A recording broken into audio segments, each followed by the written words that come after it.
Thank you बेटा, thank you very much. अरे भाई, और तुम लोग याद जल्दबाजी करो, मैं बूढ़ा हो गया हूँ, भूल जाता हूँ। ओके, तो लिखिएगा according to the definition of electric current, according to the definition of electric current क्या होती है बेटा? I is equal to Q upon T। I is equal to Q upon T, ये होता है ना चार्ज अपॉन टाइम। चार्ज कितना है मेरा? N A L E upon ये L, L upon G D. So L से L cancel, so finally I is equal to N E A V D। I is equal to N E A V D।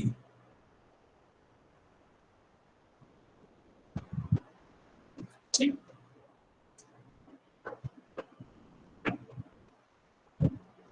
ठीक, this is the formula जो कि हमको निकालना था। I is equal to N E A V D। इसको आप आगे भी बढ़ा सकते हैं। We know that VD is equal to कितना होता है आपको पता ही है, अभी निकाला था आपने, E E tau upon M, है ना?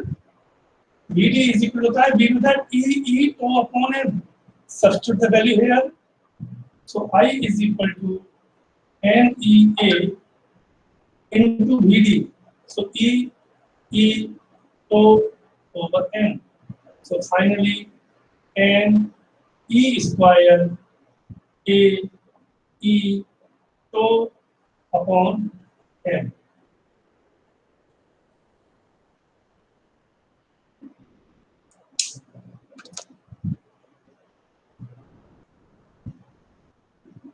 Okay, I is equal to N E square A E to upon M।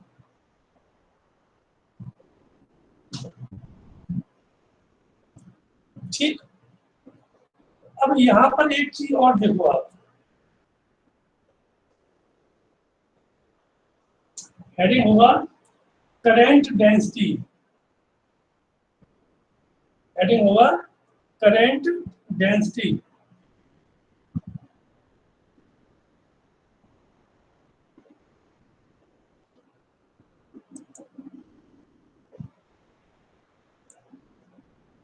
Current density,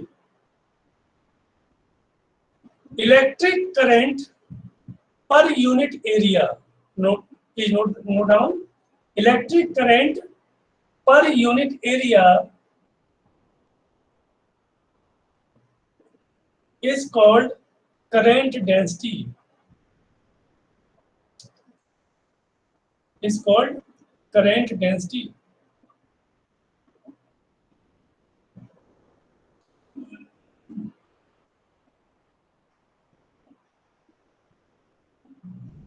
It is represented by capital J, और J होता है I अपॉन A।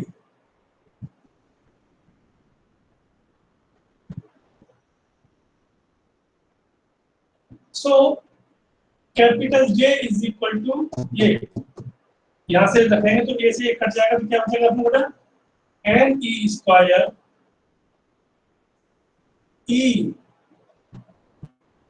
तो अपॉन M।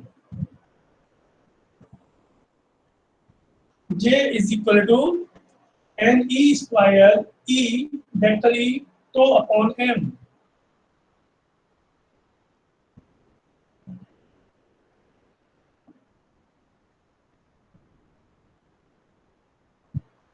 इसकी unit क्या होगी?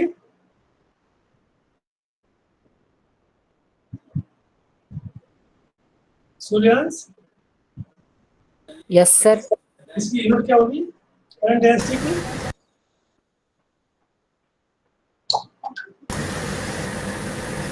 Ampere per metre square. Ampere per metre square, लिख लो ampere per metre square. तो आगे देखो बहुत इंटरेस्टिंग बात, it is a vector quantity.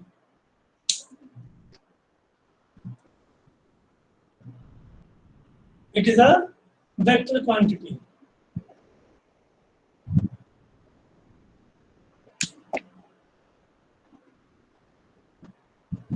ध्यान देना बेटा, current is a scalar quantity.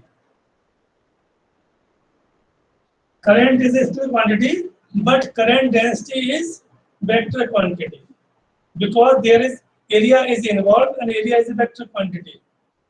Now the question, current is a very specific quantity.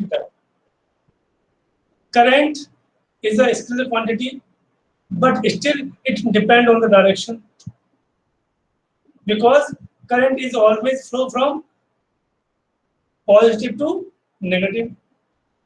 That means it has direction, but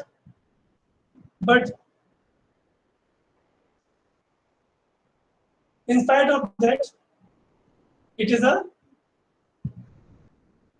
scalar quantity. ये current पे डिपेंड, ये इसकी डायरेक्शन पता है, मगर इसके बावजूद भी ये स्केलर क्वांटिटी है। कोई मुझे बताएगा क्यों? Vector algebra. Vector algebra follow नहीं करता ना? नहीं तो क्यों नहीं करता, कोई तो बात है। सर डायरेक्शन भी तो एक ही है। हाँ लेकिन है ना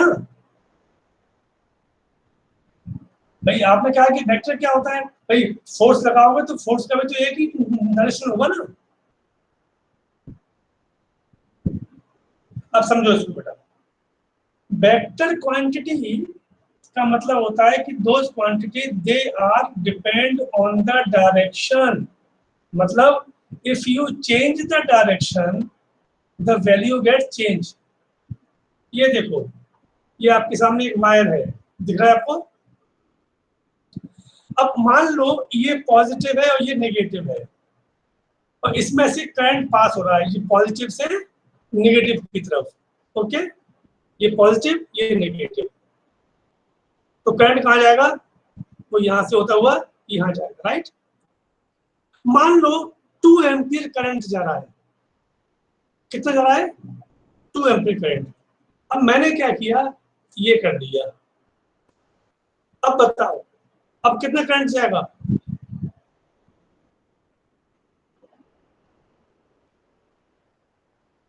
कम या ज्यादा? 2 एम्पियर ही है। हाँ 2 एम्पियर ही जाएगा। पक्का? सर जितना पहले जा रहा था उतना ही आएगा। ठीक बात, सेम रहेगा। लेकिन देखो मैंने इसकी डायरेक्शन को 2 बार चेंज कर दिया। ये मान लो मैंने ऐसे कर दिया, अब आ जाओ, अब भी उतना जाएगा। हाँ सर।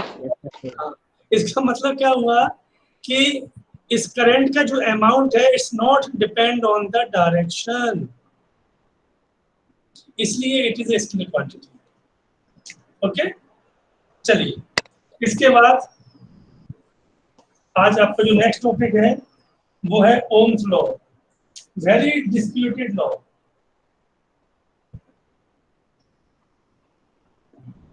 ये आपने सबने 10th में पढ़ा हुआ है, राइट? बता दो सर एक डाउट था सर।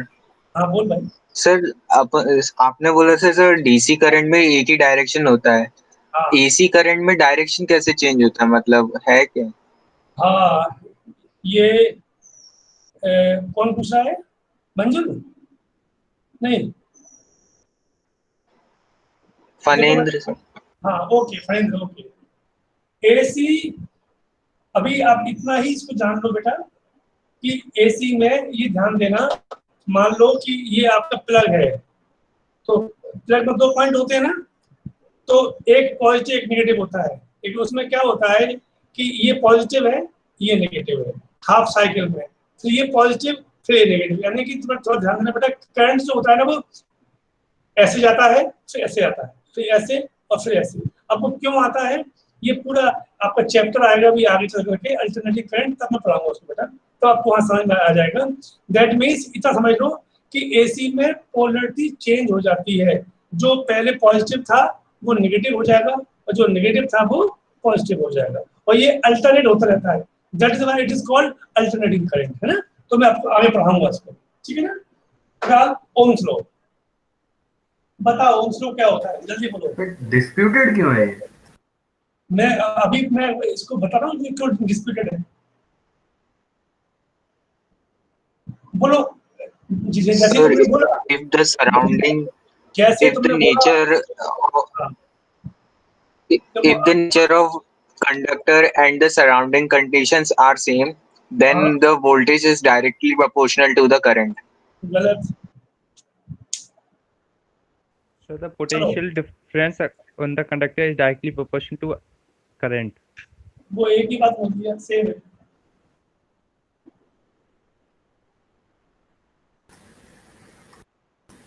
बोलो। सर ये तो कुछ रेजिस्टेंस से रिलेटेड होता है ना?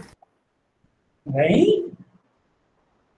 10th में पढ़ा होगा ना Ohm's law. Sir, the current is directly proportional to the potential difference across the ends of the conductor. Good, कौन बोला? Amen. हाँ, वेरी गुड, ये सही है। इसमें एक लाइन क्या लिखना भूल गया बोलना कि if all the physical condition remains constant, if all the physical condition remains constant, then current through the conductor is directly proportional to the potential difference. Current depend करता है पोटेंशियल डिफरेंस पर, ना कि पोटेंशियल डिफरेंस करंट पर। Potential difference होगा तो current flow होता है, करंट फ्लो होने से पोटेंशियल डिफरेंस नहीं होता। तो पहले लिखिए, फिर बताता हूँ कि अब इसमें कैसे आएगा, ये कैसे है dispute. If all the physical conditions, if all the physical conditions like temperature, strain, pressure, etc. remains constant,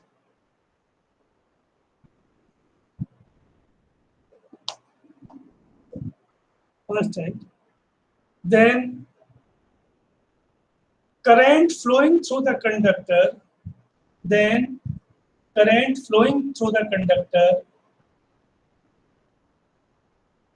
is directly proportional to the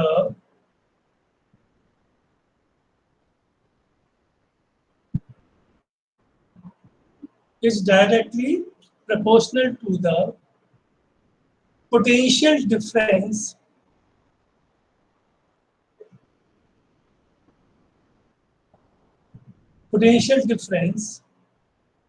across the ends of the conductor.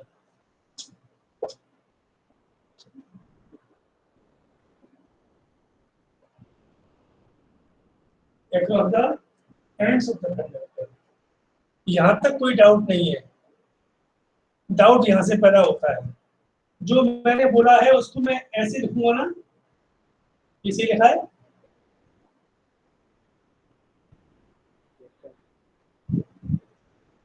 Current directly proportional to V, ये लिखूंगा या ये लिखूंगा?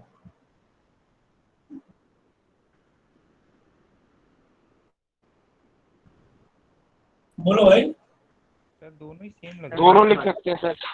ऐसे कैसे लिख सकते हो? Sir, I is proportional to V.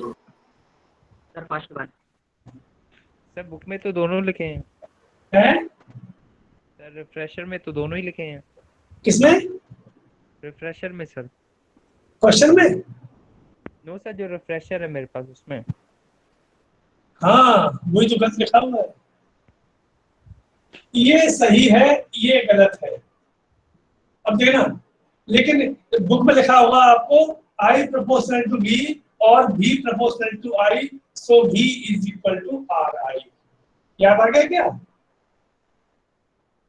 Here R is resistance of the conductor, बस यही इसमें गलती है।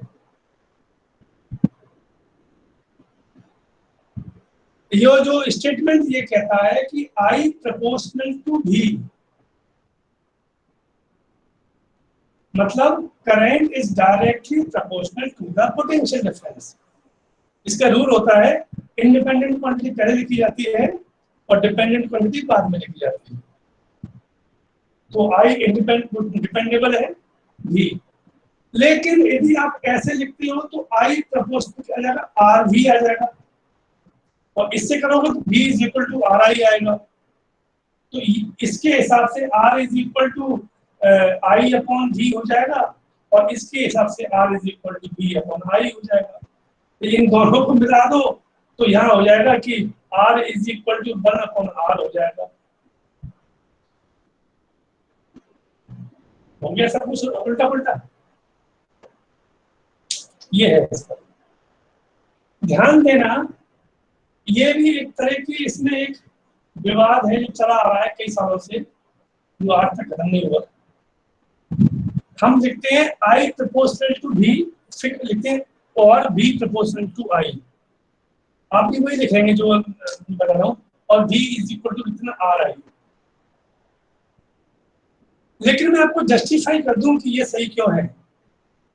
एक्चुअली जब आप लिखते हैं कि I प्रोपोर्शनल टू V, तो I इज इक्वल टू आता है KV, where K is proportionality constant and it is called conduction या conduction of the conductor, and conduction K is equal to होता है 1 upon RK। तो फिर आता है I is equal to 1 upon R into V, so V is equal to IR। मगर कई सालों से ये नियम चला आ रहा है तो चला आ रहा है, हम ऐसे लिखते चले जाते हैं, क्योंकि सही ये तरीका है इसका। तो फिलहाल आप भी वही लिखिए V प्रोपोर्शनल टू I और V is equal to RI।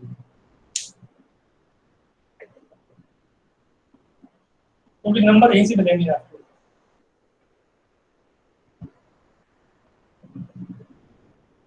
Where R is proportionality constant and it is called resistance of the conductor।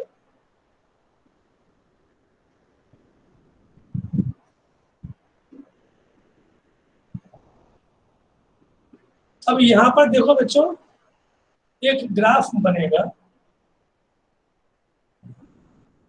यहाँ V आएगा, यहाँ I आएगा। ये दो ग्राफ है A और B। V proportional to I में आपको पता है कि स्ट्रेट लाइन आनी चाहिए, आ जाएगी। बस इतना बता दो मुझे आप में से कोई भी कि इसमें से रेजिस्टेंस किसका ज्यादा होगा, A का या B का।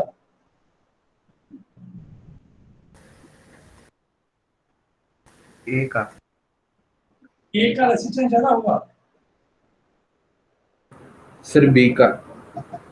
पर दो ही तो हैं।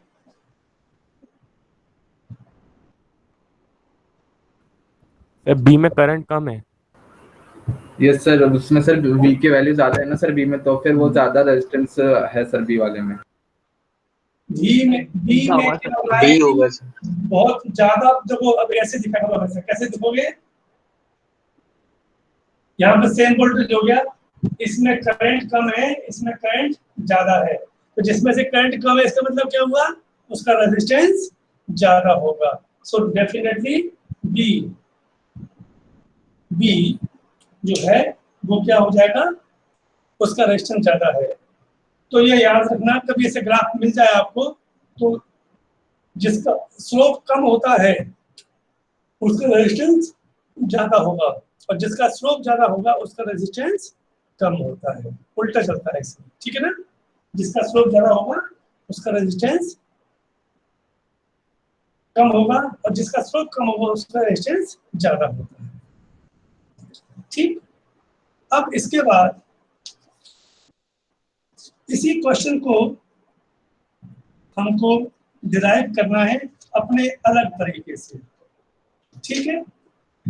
मैंने अभी आपसे ये कह दिया कि R is resistance and it is depend on the conductor, nature of conductor. तो आपको कैसे करेगा वो देख लीजिएगा। सो आपको नया हेडिंग होना चाहिए derivation of Ohm's law.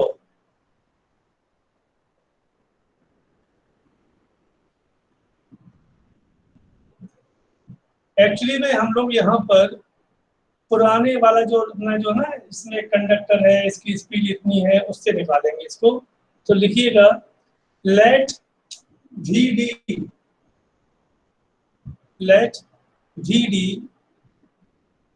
be the drift velocity of electrons. Let VD be the drift velocity of electrons through a section of the conductor,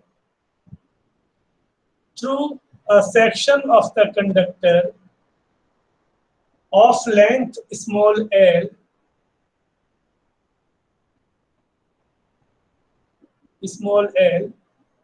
and cross section area capital A.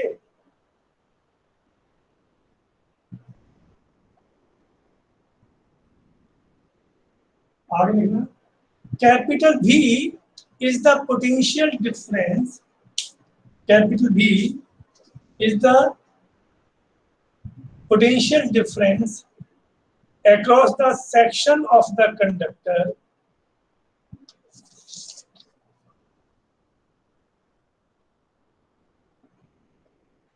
and capital E is electric field. And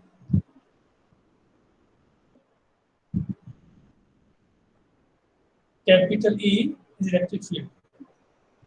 So now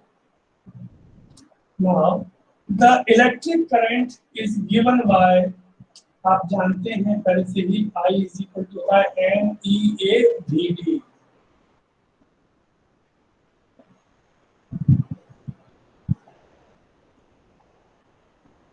But magnitude of drift velocity VD is equal to, अभी मैंने आपको बताया था, E tau upon M होता है। VD कितना होता है? E tau upon M। E की वैल्यू कितनी हो जाती है? E G tau upon ML, where इतना E is equal to V upon M.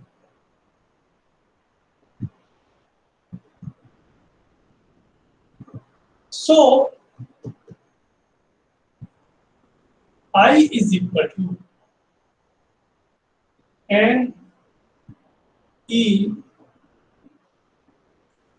into E V tau upon ML into VD. Sorry. No, एक मिनट मिस्टेक हो गया। N E ए को लिखना पड़ेगा। अब VD की वैल्यू ये है E V tau upon M। In next step, I is equal to NE square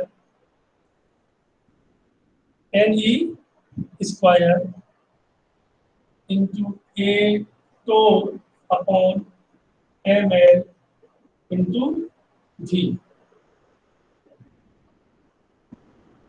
So V upon I is equal to, तो क्या हो जाएगा? ML upon NE square tau into A. V upon I is equal to ML upon NE square tau upon A. बेटा ये क्या लिखा हुआ है?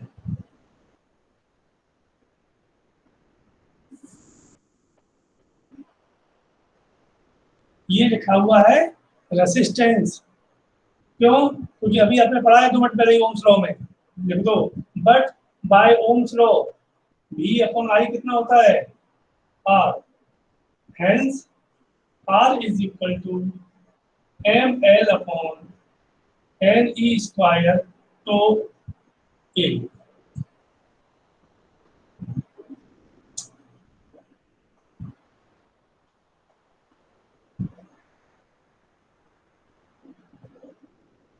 R is equal to ml upon ne square to upon A.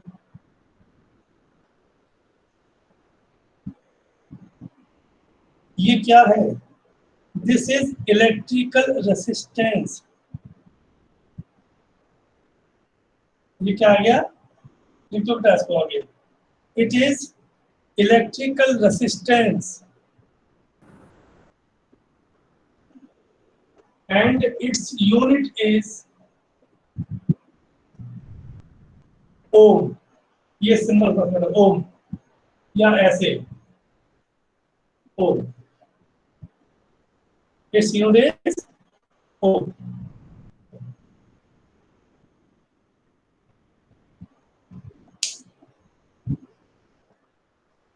बच्चों यहाँ देखो R किस किस पर डिपेंड कर रहा है? M, L, N, E, O और A. इसमें भी कुछ समझ में आ रहा है आपको? सर वो डायमेंशन पे डिपेंड, कंडक्टर की डायमेंशन पे डिपेंड कर रहा है. हाँ, यहाँ देखो रेसिस्टेंस में इसमें दो चीजें हैं बेटा. ये जो है ना ये अलग फैमिली लग रही है और ये जैसे कि M क्या है? मास. मास ऑफ इलेक्ट्रॉन चेंज होता है क्या? नहीं. N क्या है? Number of free electron. अब ये हर कंडक्टर में अलग अलग होंगे, है ना? कॉपर का अलग, एल्युमिनियम का अलग. जितने ज्यादा इलेक्ट्रॉन्स होंगे उतनी रेजिस्टेंस कम हो जाएगा और जब ये कम हो जाएंगे तो रेजिस्टेंस बढ़ जाएगा. अच्छा, E क्या है? E है इलेक्ट्रॉनिक चार्ज. ये भी फिक्स है. कितना होता है ये? 1.6 इंटू 10 to the power 19. तो क्या है? तो है रिलेक्सेशन टाइम, आपस में टकराने का. ये भी हर मटेरियल का अलग अलग होगा बेटा. यानी कि M और E तो फिक्स हैं लेकिन N और O सब में अलग अलग हैं. इसका मतलब ये आपके हाथ में नहीं है. आप चाहें कि कॉपर के N कम कर दें या बढ़ा दें, आपके हाथ में नहीं है. दो बातें हमारे हाथ में हैं. क्या क्या? लेंथ और एरिया. क्या होता है? लेंथ और एरिया. इसका मतलब ये होगा जो रेसिस्टेंस होता है वो लेंथ को बढ़ाने पर बढ़ जाएगा और एरिया को कम करने पे कम हो जाएगा. यानी कि जितना लंबा तार होगा उसका रेजिस्टेंस ज्यादा होगा और जितना पतला तार होगा उसका रेजिस्टेंस भी ज्यादा होगा. जितना थिक वायर होगा उसका रेजिस्टेंस उतना कम हो जाएगा. इसीलिए हम लोग हैवी लोड में थिक वायर लगाते हैं. हमको यदि गीजर चलाना होता है, हमको AC चलाना होता है तो हम मोटा तार यूज करते हैं, राइट? लेकिन सामान्य चीजों के लिए हम लोग पतले तार का यूज करते हैं. क्यों? क्योंकि यदि हमने पतले तार का यूज कर दिया हैवी चीजों के लिए तो वो जल जाएगा due to the heat. Okay, तो यहाँ पर सर एक बार रेजिस्टेंस वाला फिर से बता देना, पतला और मोटे का. बता रहा हूँ बेटा. एरिया जिसका अधिक होगा यानी कि जो मोटा वायर होगा ए अधिक तो R की वैल्यू कम हो जाएगी. यानी कि थिक वायर का रेजिस्टेंस कम होता है और थिन वायर का रेजिस्टेंस ज्यादा होता है. यानी कि जो तार पतला है उसका रेजिस्टेंस ज्यादा होगा और जो तार मोटा है उसका रेजिस्टेंस कम होता है. यानी कि अब जब हम कहते हैं कि रेजिस्टेंस कम का मतलब क्या हुआ है? जिसमें से अधिक करंट पास हो सके. अब AC है, एसी है, हमारे जो ओवन है या गीजर है, आयरन प्रेस को बोलते हैं, इलेक्ट्रिक आयरन है, इनको अधिक करंट की जरूरत पड़ती है, तो हम लोग क्या करते हैं, मोटा वायर लगाते हैं। थिक वायर से क्या हो जाएगा, उसका रेजिस्टेंस कम होगा तो करंट इजीली पास हो जाएगा, वो तार गर्म नहीं होगा। उल्टा कर दोगे जल जाएगा। Okay, so this is the reason. तो यहाँ पर देखो बेटा, ये जो है ना, ये स्पेसिफिक है, ये क्या है, स्पेसिफिक है, और ये आपके हाथ में है। तो इसलिए अब मैं आपको नेक्स्ट क्लास में पढ़ाने वाला हूँ कि रेसिस्टेंस के अंदर होता है एक और रेसिस्टेंस, उसको हम बोलते हैं स्पेसिफिक रेसिस्टेंस। उसको हम लोग क्या बोलेंगे, स्पेसिफिक रेसिस्टेंस बोलेंगे उसको, राइट। और जिसे कि हम चेंज नहीं कर सकते, हम चेंज कर सकते हैं केवल रेसिस्टेंस को, वो भी लेंथ और एरिया के साथ। ओके, तो ये सब चीजें हम लोग कल यानी कि जब परसों क्लास होगी तब पढ़ाया जाएगा। इसको याद रखना बेटा, यहीं से मुझे बताना, मैं यहीं से आगे बढ़ाऊंगा इसको। R is equal to ML upon NE square tau into A। If you have any doubt, so you can ask me.